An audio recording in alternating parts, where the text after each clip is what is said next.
patrol near the Ethiopian border. It's on the lookout for refugees who might be stranded in the area after escaping the fighting in Ethiopia's northern Tigray region. Brigadier General Babikir is proud of his country's humanitarian role. For the first 12 days before aid agencies arrived, the people of Gadaref were the first to offer food, blankets, shelter and comfort to the refugees. The Sudanese armed forces organized transportation for thousands of civilians and brought them to Hashaba camps.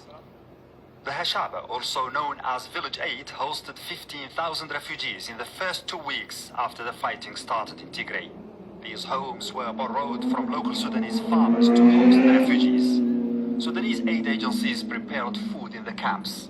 Daf'Allah Omar is one of so many Sudanese in the Hashaba village who shared their small homes and modest meals with the refugees. We look at Ethiopians as part of our family, our neighbors and friends. We have historic ties with them. So when the war broke out, we went out into the streets and open fields looking for those who came here fleeing the fighting.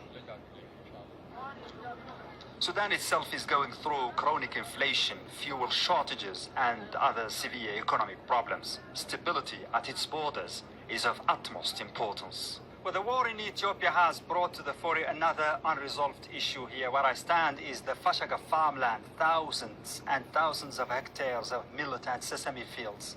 And this land is actually disputed between Ethiopia and Sudan.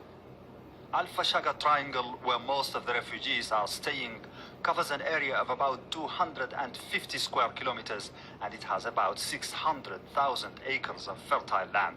Sudan says it's an integral part of its territory because it lies west of the line drawn by colonial Britain. But Ethiopia maintains an army presence here, and Ethiopian farmers exploit good parts of land. A joint committee has been trying for years with little success to finalize a border demarcation.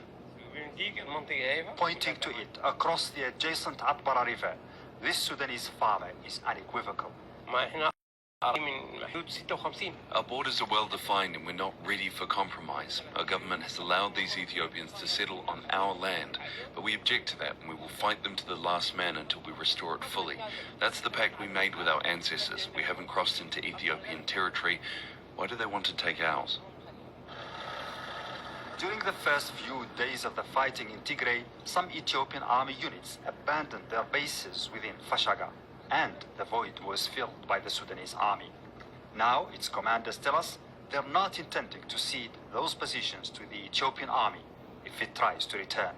Mohammed Fal, Aljazeera, Fashaga Triangle, Sudanese-Ethiopian border.